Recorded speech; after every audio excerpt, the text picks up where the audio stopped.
ನಿವಾಸಿ 33 ವರ್ಷದ ರೇಣುಕಾಸ್ವಾಮಿ ಹತ್ಯೆ ಪ್ರಕರಣದಲ್ಲಿ ಬಂಧಿತರಾಗಿರುವ ದರ್ಶನ್ ಮತ್ತು ಇತರೆ ಆರೋಪಿಗಳನ್ನ ಪೊಲೀಸರು ಮ್ಯಾಜಿಸ್ಟ್ರೇಟ್ ಮುಂದೆ ಹಾಜರುಪಡಿಸಿದರು. ಬಂಧಿತ ಆರೋಪಿಗಳ 6 ದಿನಗಳ ಪೊಲೀಸ್ ಕಸ್ಟಡಿ ಭಾನುವಾರಕ್ಕೆ ಕೊನೆಗೊಳ್ತಾ ಇದ್ದು, ಆ ಹಿನ್ನೆಲೆಯಲ್ಲಿ ನ್ಯಾಯಾಲಯಕ್ಕೆ ಹಾಜರುಪಡಿಸಿದ್ರು. ನ್ಯಾಯಾಲಯ ಮತ್ತೆ 5 ದಿನ ಪೊಲೀಸ್ ಕಸ್ಟಡಿಗೆ ನೀಡಿದೆ. ಪೊಲೀಸ್ ಕಸ್ಟಡಿಯಲ್ಲಿರುವ ನಟ ದರ್ಶನ್, ಅವರ ಗೆಳತಿ ಪವಿತ್ರ ಗೌಡ ಸೇರಿದಂತೆ 17 ಜನ ಆರೋಪಿಗಳನ್ನ ಹಿಂದೆ ಮ್ಯಾಜಿಸ್ಟ್ರೇಟ್ ಮುಂದೆ ಹಾಜರುಪಡಿಸಲಾಯಿತು. ಚಿತ್ರದುರ್ಗದ ರೇಣುಕಾಸ್ವಾಮಿ ಹತ್ಯೆ ಪ್ರಕರಣಕ್ಕೆ ಸಂಬಂಧಪಟ್ಟಂತೆ ದರ್ಶನ್ ಹಾಗೂ ಅವರ ಆಪ್ತ ಸ್ನೇಹಿತೆ ಪವಿತ್ರ ಗೌಡ ಸೇರಿದಂತೆ 20 ಮಂದಿಯನ್ನ ಕಾಮಾಕ್ಷಿಪಾಳ್ಯ ಪೊಲೀಸರು ಬಂಧಿಸಿದ್ದಾರೆ. ಸಂತ್ರಸ್ತೆ ಪವಿತ್ರ ಗೌಡ ಅವರಿಗೆ ಸಾಮಾಜಿಕ ಮಾಧ್ಯಮದಲ್ಲಿ ಅಶ್ಲೀಲ ಸಂದೇಶಗಳನ್ನು ಕಳುಹಿಸಿದ್ದರಿಂದ ಮತ್ತು ಆಕ್ಷೇಪಾರ್ಹ ಕಮೆಂಟ್ಗಳನ್ನು ಪೋಸ್ಟ್ ಮಾಡಿದ್ರಿಂದಲೇ ಕೊಲೆ ನಡೆದಿದೆ ಎಂದು ಪ್ರಾಥಮಿಕ ತನಿಖೆಯಲ್ಲಿ ತಿಳಿದು ಬಂದಿರುವುದಾಗಿ ಪೊಲೀಸರು ತಿಳಿಸಿದ್ದಾರೆ. ಇನ್ನು 3 ಶಂಕಿತ ಆರೋಪಿಗಳಾದ ರವಿ, ಜಗದೀಶ್ ಮತ್ತು ಅನುಕುಮಾರ್ ಚಿತ್ರದುರ್ಗದಲ್ಲಿ ಪೊಲೀಸರ ಮುಂದೆ ಶರಣಾಗಿದ್ದಾರೆ. ಸ್ಥಳ ಮಹಜರು, ವಿಚಾರಣೆ ಮತ್ತು ಸಾಕ್ಷ್ಯಾಧಾರಗಳನ್ನು ಕಲೆ ಹಾಕುವುದು ಸೇರಿದಂತೆ ಹೆಚ್ಚಿನ ತನಿಖಾ ಪ್ರಕ್ರಿಯೆಗಳು ಬಹುತೇಕ ಪೂರ್ಣಗೊಂಡಿದ್ದು, 1 ದಿನ ಮೊದಲೇ ನ್ಯಾಯಾಲಯಕ್ಕೆ ಹಾಜರುಪಡಿಸಿ ಪೊಲೀಸ್ ವಶಕ್ಕೆ ಪಡೆಯಲಾಗಿದೆ.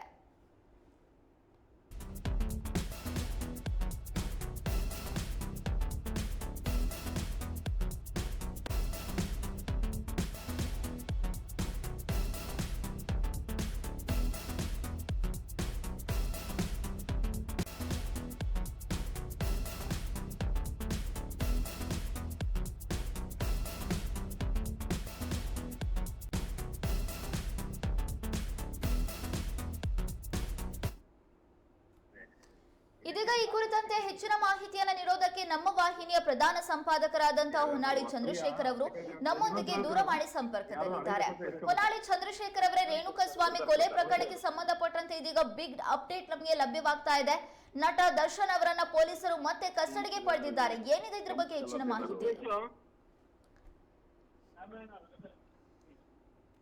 ರೇಣುಸ್ವಾಮಿ ಕೊಲೆ ಪ್ರಕರಣದಲ್ಲಿ ಯಾರ್ಯಾರು ಬಂಧಿತರಾಗಿದ್ರು ಅವರನ್ನ ಮತ್ತೆ ಇವತ್ತು ನ್ಯಾಯಾಲಯಕ್ಕೆ ಹಾಜರುಪಡಿಸಲಾಗಿತ್ತು. ಯಾಕಂದ್ರೆ ಪೊಲೀಸ್ ಕಸ್ಟಡಿಯ ಅವಧಿ ಮುಗಿಯುವ ದಿನ, ಹಾಗಾಗಿ ಮತ್ತೆ ನ್ಯಾಯಾಲಯದ ಎದುರು ಹಾಜರುಪಡಿಸಿ ಮತ್ತೆ ಪೊಲೀಸರು ಅವರಿಗೆ ಕಸ್ಟಡಿಗೆ ಕೊಡುವಂತೆ ಕೇಳಿದ್ರು.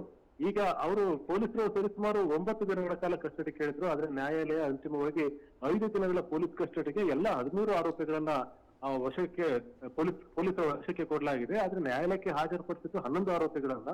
ಆದ್ರೆ ಒಟ್ಟು 13 ಆರೋಪಿಗಳೇನಿದ್ದಾರೆ, ಬಂಧಿತರೇನಿದ್ದಾರೆ, ಎಲ್ಲರನ್ನೂ ಸಹ ಪೊಲೀಸ್ ಕಸ್ಟಡಿಗೆ ಇನ್ನೂ 5 ದಿನಗಳ ಕಾಲ ಅವ್ರನ್ನ ಪೊಲೀಸ್ ಕಸ್ಟಡಿಗೆ ಎಕ್ಸ್ಟೆಂಡ್ ಮಾಡಲಾಗಿದೆ. ಮತ್ತು ಆ ಸಂದರ್ಭದಲ್ಲಿ ತುಂಬಾ ದರ್ಶನ್ ಅವರ ಪರ ವಕೀಲರು ಮತ್ತೆ ಸರ್ಕಾರದ ಸ್ಪೆಷಲ್ ಪಬ್ಲಿಕ್ ಪ್ರಾಸಿಕ್ಯೂಟರ್ ಇವರು ವಾದವನ್ನು ಮಾಡಿದ್ರು. ಪೊಲೀಸ್ ಕಸ್ಟಡಿಗೆ ಅವ್ರನ್ನ ಒಪ್ಪಿಸಬೇಕು ಅಂತೇಳಿ ಸ್ಪೆಷಲ್ ಪಬ್ಲಿಕ್ ಪ್ರಾಸಿಕ್ಯೂಟರ್ ಅವರು ವಾದವನ್ನು ಮಂಡಿಸಿ ಇನ್ನೂ ಸಹ ತನಿಖೆ ಅಗತ್ಯ ಇದೆ ಮತ್ತು ಈಗ ಹೊಸ ವಿಷಯಗಳು ಹೊರಗೆ ಬರ್ತಾ ಇದಾವೆ. ಮತ್ತೆ ಇವತ್ತು ಗೊತ್ತಾಗಿರ್ತಕ್ಕ ಸಂಗತಿ ಅಂತಂದ್ರೆ ಅವರು ಕರೆಂಟ್ ಶಾಕ್ ಅನ್ನು ಸಹ ಕೊಟ್ಟಿದ್ರು ರೇಣುಕಾಸ್ವಾಮಿಗೆ ಅಂತೇಳಿ, ಅದು ಸಹ ಹೊರಗೆ ಬಂದಿದ್ದ ವಿಷಯ. ಆಮೇಲೆ ಇನ್ನ ಕೆಲವು ಮೊಬೈಲ್ಗಳು ಸೀಸ್ ಆಗಿದಾವೆ, ಅದರಲ್ಲಿ ಕೆಲವು ಡಾಟಾಗಳಿದಾವೆ. ಹಾಗಾಗಿ ತನಿಖೆಗೆ ನಮಗೆ ಇನ್ನಷ್ಟು ಕಾಲ ಪೊಲೀಸ್ ಕಸ್ಟಡಿ ಕೊಡೋದು ಅಗತ್ಯ ಇದೆ ಅಂತ ಹೇಳಿ ವಾದವನ್ನ ಮಂಡಿಸಿದ್ರು.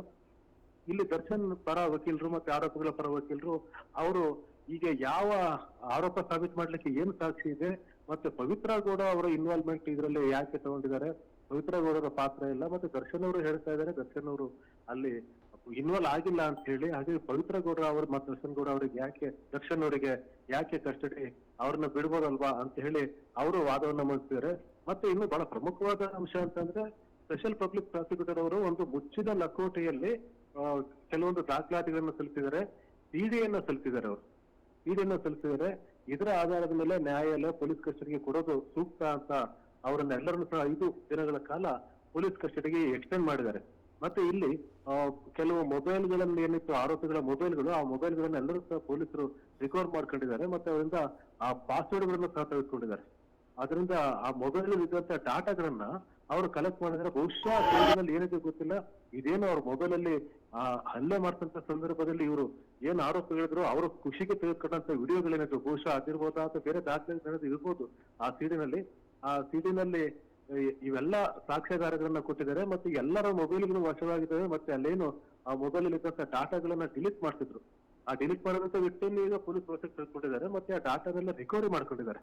ಅವನ್ನೆಲ್ಲ ರಿಕವರಿ ಮಾಡ್ಕೊಂಡು ಇದರ ಆಧಾರದ ಮೇಲೆ ಮುಂದಿನ ತನಿಖೆಗೆ ನಮಗೆ ಸಮಯ ಬೇಕು, ಹಾಗಾಗಿ ಪೊಲೀಸ್ ಕಸ್ಟಡಿಗೆ ಕೊಡಿ ಅಂತ ಹೇಳಿ ದರ್ಶನ್ ಅವರ ವಿರುದ್ಧವಾಗಿ ಸರ್ಕಾರದ ಪರವಾಗಿ ಸ್ಪೆಷಲ್ ಪಬ್ಲಿಕ್ ಪ್ರಾಸಿಕ್ಯೂಟರ್ ಅವರು ಸಮರ್ಥವಾಗಿ ವಾದ ಮಂಡಿಸಿದ್ರಿಂದ ನ್ಯಾಯಾಲಯ ಮತ್ತೆ ದರ್ಶನ್ ಸೇರಿದಂತೆ ದರ್ಶನ್ ಪವಿತ್ರ ಗೌಡ ಸೇರಿದಂತೆ ಒಟ್ಟು 13 ಜನರ ಪೊಲೀಸ್ ಕಸ್ಟಡಿಗೆ ಹೋಗ್ತಿದೆ ನಾಯನ. ಓಕೆ, ಇನ್ನು ಪೊಲೀಸರು ಹೇಳಿರುವಂತ ಪ್ರಕಾರ ಇನ್ನು 3-4 ತಿಂಗಳು ದರ್ಶನ್ ಅವರಿಗೆ ಜಾಮೀನು ಸಿಗೋದು ಡೌಟ್ ಅಂತಾನೆ ಹೇಳಲಾಗ್ತಾ ಇದೆ. ಹಾಗಾದ್ರೆ 3-4 ತಿಂಗಳು ಜಾಮೀನು ಸಿಕ್ಕಿಲ್ಲ ಅಂದ್ರೆ ನಟ ದರ್ಶನ್ ಅವರ ಮುಂದಿನ ಕಥೆ ಏನು? ಇಲ್ಲಿಗೆ ಅವರ ಒಂದು ಏನು ಸಿನಿಮಾ ನಟನೆಯ ಜೀವನ ಇತ್ತು ಅದು ಇಲ್ಲಿಗೆ ಅಂತ್ಯವಾಗುತ್ತಾ? ಏನಿದೆ ಇದ್ರ ಬಗ್ಗೆ ಮಾಹಿತಿ? ನಾನು ಒಂದ್ ರೀತಿಯಲ್ಲಿ ವ್ಯಾಪಕವಾಗಿ ದರ್ಶನ್ ಅವರ ಬಗ್ಗೆ ವಿರೋಧ ಮತ್ತೆ ಅವರು ಮಾಡತಕ್ಕಂಥ ಕೆಲಸದ ಬಗ್ಗೆ ಆಕ್ಷೇಪ ಅಸಮಾಧಾನಗಳು ವ್ಯಕ್ತ ಆಗ್ತಾ ಇದೆ.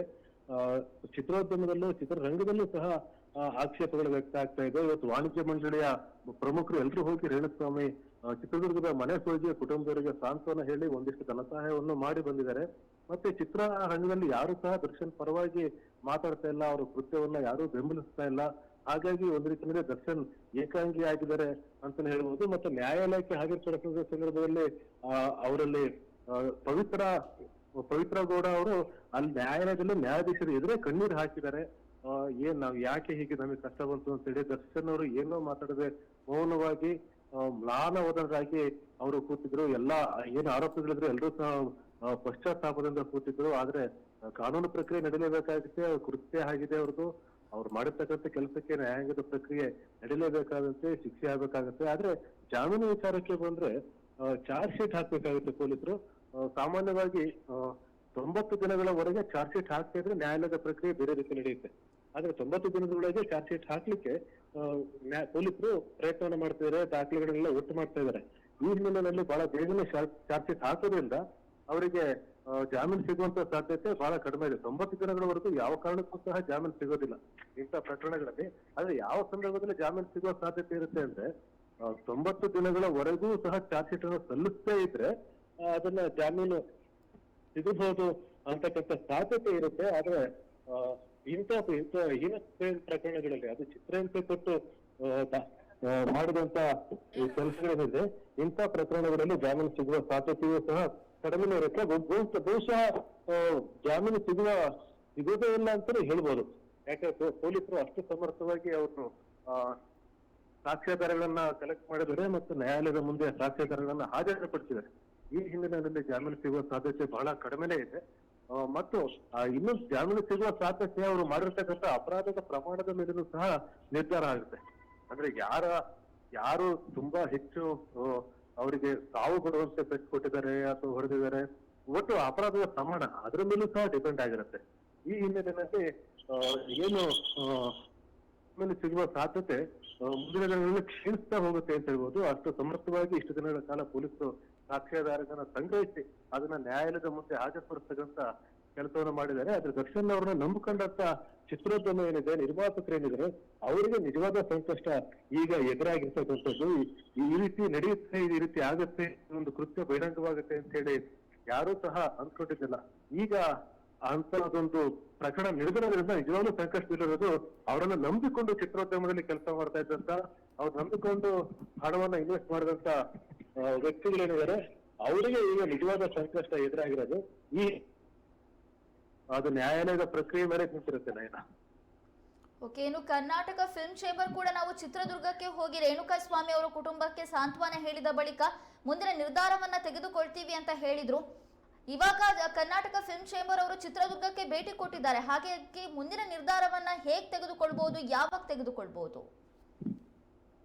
ನಯನ, ವಾಣಿಜ್ಯ ಸಂಘ, ಚಲನಚಿತ್ರ ವಾಣಿಜ್ಯ ಸಂಘ ಇದೆ. ಇದು ಒಂದ್ ರೀತಿ ಮದರ್ ಸಂಘಟನೆ ಅಂತ ಹೇಳ್ಬೋದು ಇಷ್ಟು ಚಿತ್ರೋದ್ಯಮಕ್ಕೆ. ಆದ್ರೆ ವಾಸ್ತವವಾಗಿ ಈ ವಾಣಿಜ್ಯ ಸಂಘದಲ್ಲಿ ನಿರ್ಮಾಪಕರು, ವಿತರಕರು ಸದಸ್ಯರಾಗಿರ್ತಾರೆ. ಅಲ್ಲಿ ಕಲಾವಿದರು ನೇರ ಸದಸ್ಯರಾಗಿರೋದಿಲ್ಲ. ಹಾಗಾಗಿ ವಾಣಿಜ್ಯ ಸಂಘ ಈಗ ಹೋಗಿ ರೇಣುಕಾಸ್ವಾಮಿ ಅವರ ಮನೆಗೆ ಹೋಗಿ ಭೇಟಿ ಕೊಟ್ಟು ಅಲ್ಲಿ ಅವರಿಗೆ ಸಾಂತ್ವನ ಹೇಳುವಂತ ಕೆಲಸವನ್ನ ಮಾಡಿದೆ. ಆದ್ರೆ ಮುಂದಿನ ದಿನಗಳಲ್ಲಿ ಯಾವ ತೀರ್ಮಾನ ತೆಗೆದುಕೊಳ್ಳಬೇಕಾಗಿದೆ, ಆಮೇಲೆ ಇನ್ನು ನ್ಯಾಯಾಲಯದ ಪ್ರಕ್ರಿಯೆ ನಡೀತಾ ಇರೋದ್ರಿಂದ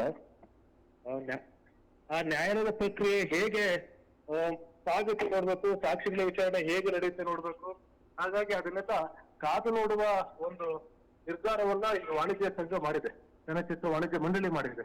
ಹಾಗಾಗಿ ಈ ಪ್ರಕರಣ ಯಾವ ರೀತಿ ಮುಂದುವರಿಕೆ ಅನ್ನೋದ್ರ ಮೇಲೆ ದರ್ಶನ್ ಅವರ ಮೇಲೆ ಯಾವ ಕ್ರಮವನ್ನ ಕೈಗೊಳ್ಬೇಕು ಅನ್ನೋದನ್ನ ವಾಣಿಜ್ಯ ಮಂಡಳಿ ಕೈಗೊಳ್ಳುವ ಸಾಧ್ಯತೆ ಇರುತ್ತೆ. ಓಕೆ, ಇನ್ನು ದರ್ಶನ್ ಅವರ ಸಿನಿಮಾಗೆ ಬಂಡವಾಳ ಹೂಡಿರುವಂತ ನಿರ್ಮಾಪಕರ ಕತೆ ಏನು? ದರ್ಶನ್ ಅವರನ್ನ ಪೊಲೀಸರು ಈಗಾಗಲೇ ಕಸ್ಟಡಿಗೆ ತೆಗೆದುಕೊಂಡಿದ್ದಾರೆ. ಇನ್ನು 3-4 ತಿಂಗಳು ಜಾಮೀನು ಸಿಗೋದು ಕೂಡ ಕಷ್ಟ ಅಂತ ಹೇಳಲಾಗ್ತಾ ಇದೆ. ಹಾಗಾಗಿ ನಿರ್ಮಾಪಕರ ಕತೆ ಏನು? ನಯನ, ಜಾಮೀನು ಸಿಗುವ ಸಾಧ್ಯತೆ ತುಂಬಾನೇ ಕಷ್ಟ ಇದೆ. ಯಾಕಂದ್ರೆ ಇದು ಮೊದಲು ಈ ಬಂದಂತ ಈ ಪ್ರಕರಣ ಬೆಳಕಿಗೆ ಬಂದಂತ ಸಂದರ್ಭದಲ್ಲಿ ಇದೊಂದು ಕಲ್ಪಬಲ್ ಹೋಮಿಸೈಡ್, ಒಂದು ಮಾನವೀಯ ಹತ್ಯೆ ಅನ್ನೋ ತರದ ಚರ್ಚೆಗಳು ನಡೀತಾ ಇತ್ತು. ಅಂತಂದ್ರೆ ಉದ್ದೇಶಪೂರ್ವಕವಾಗಿ ಹಲ್ಲೆ ಮಾಡಿಲ್ಲ, ಕೊಲೆ ಮಾಡಬೇಕು ಅಂತ ಹೇಳಿ ಆ ಕೆಲಸನ ಮಾಡಿಲ್ಲ, ಅದು ಅಚಾನಕ್ಕಾಗಿ ಏನೋ ಆಯ್ತು ಅಂತಕ್ಕಂತ ಒಂದು ವಾದಗಳು, ಚರ್ಚೆಗಳು ನಡೀತಾ ಇತ್ತು. ಆದ್ರೆ ಈಗ ತನಿಖೆ ಪ್ರಗತಿಯಲ್ಲಿದ್ದು ಈಗ ಬರ್ತಿರ್ತಕ್ಕಂಥ ಮಾಹಿತಿಯನ್ನು ನೋಡಿದ್ರೆ ಇದು ಉದ್ದೇಶಪೂರ್ವಕವಾಗಿ ಮಾಡಿರ್ತಕ್ಕಂಥ ಕೃತ್ಯ ಅನ್ನೋದು ಮೇಲ್ನೋಟಕ್ಕೆ ಪೊಲೀಸರಿಗೆ ಅರಿವಾಗ್ತಾ ಇದೆ. ಇದು ಕಲ್ಪಬಲ್ ಹೋಮಿಸೈಡ್ ಅಲ್ಲ, ಮಾನವೀಯ ಹತ್ಯೆ ಅಲ್ಲ ಅಂತೇಳಿ.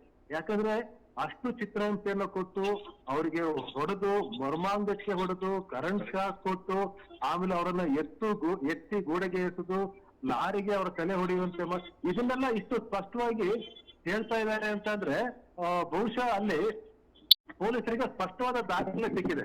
ಅಂದ್ರೆ ಬಹುಶಃ ಅಲ್ಲಿ ಯಾವ್ದು CCTV ಫೋಟೋಸ್ ಇರ್ಬೋದು ಅಥವಾ ಜೊತೆಗಿರ್ತಕ್ಕಂಥ ಸಹಚರರೇನಿದ್ರು ಅವರು ಮೊಬೈಲ್ ಅಲ್ಲಿ ವಿಡಿಯೋ ಮಾಡಿದ್ದಾಗಿರ್ಬೋದು, ಇಂಥ ಸಾಕ್ಷಿಗಳು ಸಿಕ್ಕಿರ್ಬೋದು ಅವರಿಗೆ. ಯಾವುದೂ ಸಹ ಬಹಿರಂಗ ಆಗಿಲ್ಲ. ಆದ್ರೆ ಪೊಲೀಸ್ ಮೂಲಗಳಿಂದ ಸಿಗ್ತಾರೋ ಮಾಹಿತಿ, ಚಿತ್ರಹಿಂಸೆ ಕೊಟ್ಟು ಆತನ ಸಾವಿಗೆ ಕಾರಣರಾಗಿರೋದಿಲ್ಲ, ಇದನ್ನ ಕಲ್ಪಬಲ್ ಹೋಮಿಸೈಡ್ ಅಥವಾ ಮಾನವೀಯ ಹತ್ಯೆ ಅಂತ ಹೇಳಲಿಕ್ಕೆ ಸಾಧ್ಯನೇ ಇಲ್ಲ. ಇದು ಕೊಲೆ ಅಂತಾನೆ ಆಗುತ್ತೆ. ಹಾಗಾಗಿ ಈ ನಿನ್ನ ಕಲ್ಪಬಲ್ ಹೋಮಿಸೈಡ್ ಆಗಿದ್ರೆ ಜಾಮೀನು ಸಿಗುವ ಸಾಧ್ಯತೆ ಒಂದ್ ಸ್ವಲ್ಪ ಇದೆ ಅಂತ ಅನ್ಬೋದಾಗಿತ್ತು. ಆದ್ರೆ ಕೊಲೆ ಮತ್ತು ಕಿಡ್ನಾಪ್ ಮಾಡಿ ಕೊಲೆ, ಚಿತ್ರಹಿಂಸೆ ಮಾಡಿ ಕೊಲೆ, ಆಮೇಲೆ ಸಾಯಿಸ್ಬೇಕು ಅಂತ ಮಾಡಿರ್ತಕ್ಕಂಥ ಹಲ್ಲೆಗಳಿದಾವಲ್ಲ, ಇದು ದರ್ಶನ್ ಮತ್ತೆ ಗ್ಯಾಂಗಿಗೆ ಕಷ್ಟ ಆಗಿರೋದು. ಜಾಮೀನು ಸಿಗುವ ಸಾಧ್ಯತೆ ಅಂತಿಮವಾಗಿ ಅದು ನ್ಯಾಯಾಲಯದ ವಿವೇಚನೆ ಮೇಲೆ, ನ್ಯಾಯಾಲಯದ ಪ್ರಕ್ರಿಯೆಯ ಮೇಲೆ ನಿಂತಿರುತ್ತೆ.